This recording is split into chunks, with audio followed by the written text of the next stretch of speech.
नमस्कार, रमन बैंकिंग के YouTube channel में आपका स्वागत है।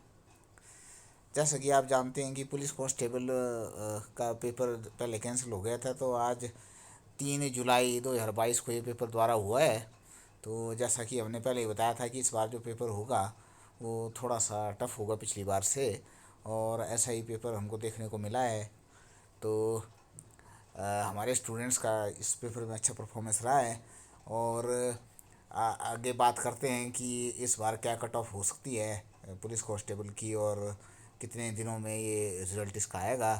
तो वीडियो अगर अच्छा लगे तो वीडियो को लाइक करें और चैनल को सब्सक्राइब करें और वीडियो को ज़्यादा से ज़्यादा शेयर करें।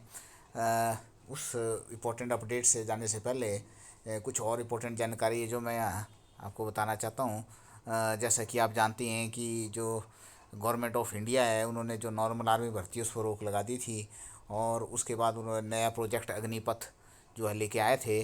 तो उससे रिलेटेड जो खबर है कि जो मंडी एआरओ है उसका जो आपका, ये देखो ये मेरे पास है नोटिफिकेशन, तो मंडी एआरओ है उसकी जो डेट निकल के आई है ग्राउंड की, वो पड्डल ग्राउंड में आपका होगा ग्राउंड। और उसकी तारीख है 27 सितंबर से लेकर 8 अक्टूबर 2022। ठीक है जी, ये 3 डिस्ट्रिक्ट के लिए, मंडी, कुल्लू और लाहौल स्पीति के लिए। और इस अग्निपथ योजना का जो फार्म है वो फार्म फिल होना शुरू हो गए हैं 1 जुलाई 2022 से। और फार्म फिल करने की लास्ट डेट है 31 जुलाई 2022। ठीक है जी। तो यानी 31 जुलाई तक फॉर्म फिल होंगे, और उसके बाद एक बार फिर पहले ग्राउंड होगा। और ग्राउंड की डेट आपके पास आ गई है 27 सितंबर से लेके 8 अक्टूबर 2022, जो कि आपके पड्डल ग्राउंड में होगा। इसके अलावा एक और इन्फॉर्मेशन जो हमारे पास है इसी से रिलेटेड, हाँ ये, कि कई बच्चे पूछ भी रहे थे कि इसका रिटर्न कब होगा। तो इसकी जो रिटर्न की डेट निकल के आई है, तो ये देखो यहाँ लिखा हुआ है 9 अक्टूबर तक चलेगी भर्ती रैली, नवंबर में लिखित परीक्षा प्रस्तावित। तो यानी ये फाइनल डेट नहीं है। तो जो एक्सपेक्टेड डेट है वो आपकी निकल के आ रही है 9 नवंबर में लिखित परीक्षा। ठीक है, नवंबर में, हालांकि इन्होंने कोई फाइनल डेट नहीं दी है। हालांकि ऐसा लगता है कि शायद नवंबर के जो आखिरी आखिरी संडे होगा उसके अंदर ये आर्मी का रिटर्न एग्ज़ाम हो सकता है। ठीक है जी। तो ये बड़ी खबर थी आर्मी भर्ती से रिलेटेड, और जिसके लिए हम लोग जल्दी ही बैच शुरू करेंगे आर्मी भर्ती के लिए। और जैसा कि आप जानते हैं कि पिछले 5-6 वर्षों से पूरे हिमाचल प्रदेश में सबसे बढ़िया रिजल्ट जो है वो हमारा रहा था। और काफ़ी जिनका ग्राउंड में बड़ा कम स्कोर भी रहा था, वो सब लोग बच्चे भी हमारे पास क्वालिफाइड हो गए थे। और हमारे लगभग 450 से 500 बच्चा सेलेक्ट हुआ है पिछले 5 वर्ष में अकेले आर्मी जीडी के अंदर और आर्मी क्लर्क के अंदर। इसके अलावा जो अगली नोटिफिकेशन निकल के आई, एक और बड़ी नोटिफिकेशन निकल के आई है, वो आईबीपीएस की तरफ से आई है। आईबीपीएस यानी institute of banking personal selection board, जो कि आपका बोर्ड है जो कि बैंकिंग के जितने भी टेस्ट होते थे बैंक से रिलेटेड सरकारी बैंकों के, उसको कंडक्ट करता है। हालांकि इसके अंदर पहले लगभग 22-23 बैंक होते थे, लेकिन जो मोदी गवर्नमेंट के अच्छे कार्य हैं उनकी वजह से अब मात्र पार्टिसिपेंट बैंक जो हैं घटते हुए 11 ही बचे हैं। ठीक है जी। तो 23 बैंक थे, अब घटते हुए 11 हो गए हैं। हो सकता है आने वाले समय में और भी, अगर मोदी गवर्नमेंट चलती है 5-10 साल और, तो हो सकता है 1-2 बैंक ही बचे हैं। तो ये नोटिफिकेशन यहाँ निकल के आई है। पार्टिसिपेटिंग बैंक्स आप देख सकते हैं यहाँ, बड़े नाम हैं यहाँ, पंजाब नेशनल बैंक है, पंजाब सिंध बैंक है, बैंक ऑफ बड़ौदा है, बैंक ऑफ इंडिया है, महाराष्ट्र है, कैनरा बैंक है, सेंट्रल बैंक है, इंडियन बैंक है, इंडियन ओवरसीज़ है, यूको बैंक है, and union bank of India है। ठीक है जी। इसके अंदर और भी कई बैंक होते थे, लेकिन वो बैंक अब या तो किसी और बैंक के अंदर विलय कर दिए गए, या फिर वो उनके परमिशन नहीं है न्यू रिक्रूटमेंट के लिए। ठीक है जी, क्योंकि काफ़ी घाटा उनको हुआ था। तो ये भी आईबीपीएस की तरफ से भर्ती निकली है, काफ़ी बड़ी भर्ती है। इसकी अगर हम डिटेल पर जाएँ तो फार्म फिल 1 तारीख से लेकर 21 तारीख तक फॉर्म फिल होंगे, ये बात यहाँ निकल के आ रही है। और साथ ही साथ आप देख सकते हैं यहाँ पर प्री एग्ज़ाम ट्रेनिंग भी रहेगी। ये जो प्री एग्ज़ाम ट्रेनिंग होगी ये केवल रिजर्व वालों के लिए होगी, जनरल वालों के लिए नहीं होगी।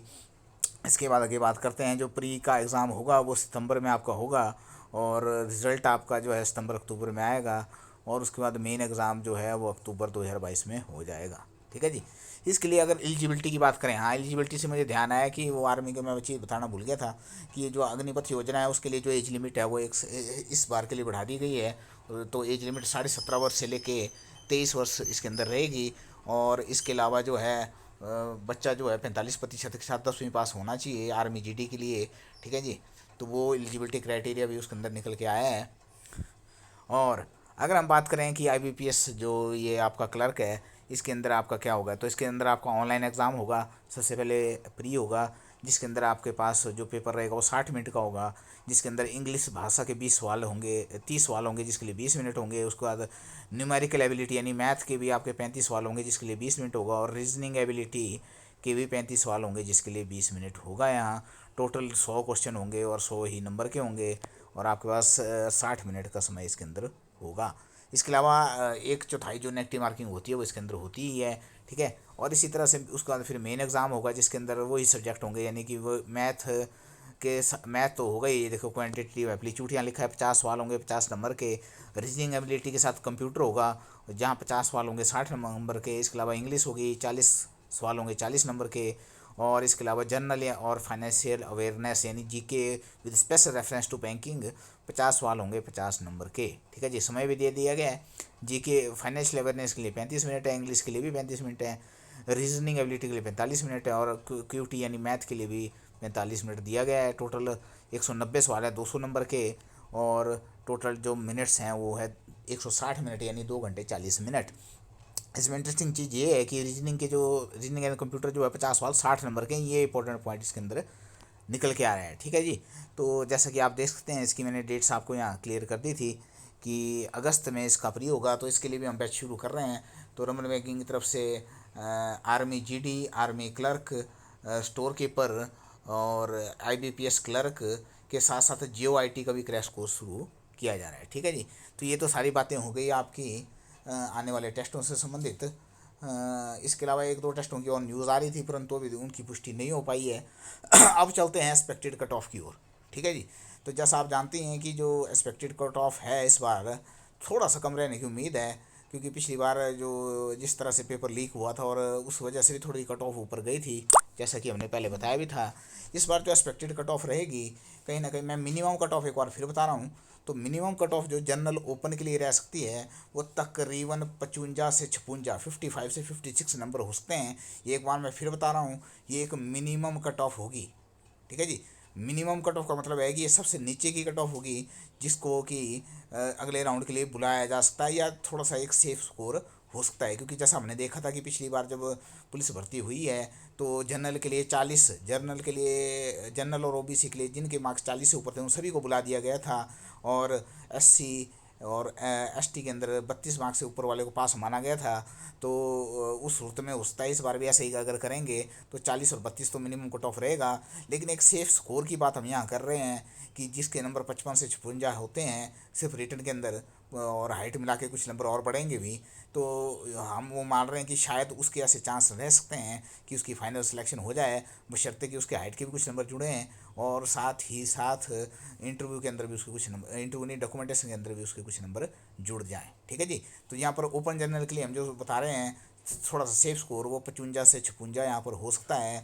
इसी तरह से अगर हम बात करें जनरल की ईडब्ल्यूएस, जो जनरल का नया आरक्षण आया था जिसको हमने बोल रहे हैं ईडब्ल्यूएस, तो ईडब्ल्यूएस के लिए लगभग 52 से 53 एक सेफ स्कोर हो सकता है।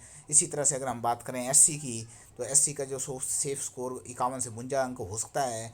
और इसी तरह से अगर हम बात कर लें एसटी की, तो एसटी का 50 से 51 एसटी का सेफ स्कोर हो सकता है। और इसी तरह से अगर हम बात करें ओबीसी की, तो 49 से 50 ओबीसी के लिए सेफ स्कोर हो सकता है, ठीक है जी। तो ये सारे सेफ स्कोर जो हमने बताया वो मेल कैंडिडेट्स के लिए हम यहाँ बता रहे हैं, ठीक है जी। और ये सेफ स्कोर हम ये बता रहे हैं कि शायद इतना स्कोर या इससे ऊपर जिसका स्कोर है उसके चांस फाइनल सिलेक्शन के लिए हो सकते हैं, ठीक है जी। हालांकि उस डॉक्यूमेंटेशन के लिए सभी पास स्टूडेंट्स को बुला लिया जाए, जैसा पिछली बार बुलाया था, ये मैं लगातार क्लियर कर रहा हूँ, और ये सारे मेल के लिए थे।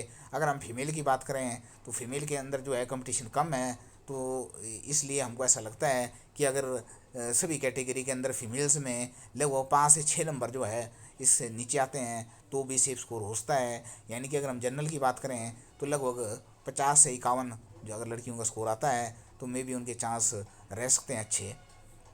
इसी तरह से अगर हम ईडब्ल्यूएस की भी बात करते हैं तो ईडब्ल्यूएस में भी 46 से 45 का स्कोर जो हो सकता है वो जनरल ईडब्ल्यूएस फीमेल के लिए वो एक अच्छा स्कोर हो सकता है। इसी तरह से अगर हम बात करें एससी की, तो एससी में लगभग 44 के आसपास 44, एसटी में 43 और ओबीसी में 42, के आसपास अगर स्कोर मारते हैं गर्ल्स में तो उनके चांस बन सकते हैं। ठीक है, बशर्ते कि उनके हाइट के भी कुछ नंबर जुड़े हैं और डॉक्यूमेंटेशन में कुछ नंबर जुड़े हैं, यानी हाइट में भी लगभग 3-4 नंबर मिल जाएँ और डॉक्यूमेंटेशन में भी 4 से 5 नंबर मिल जाएँ, 8 नंबर वहाँ से निकल जाएँ, तो मे भी सेफ स्कोर हो सकता है। ठीक है जी। तो वीडियो अगर अच्छी लगी हो तो वीडियो को ज़्यादा से ज़्यादा लाइक करें, शेयर करें।